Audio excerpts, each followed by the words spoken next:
Lorestan province is full of natural and tourist attractions that you can see a world of unique attractions by traveling to this city and enjoy your trip to the fullest.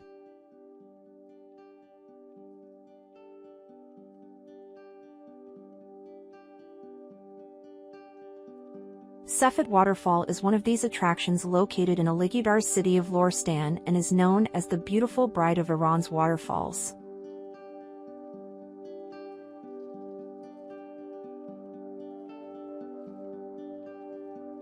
There are more than 33 permanent rivers flowing in Lorestan province, and White Waterfall is one of the highest waterfalls in Iran, which is located in Lorestan province.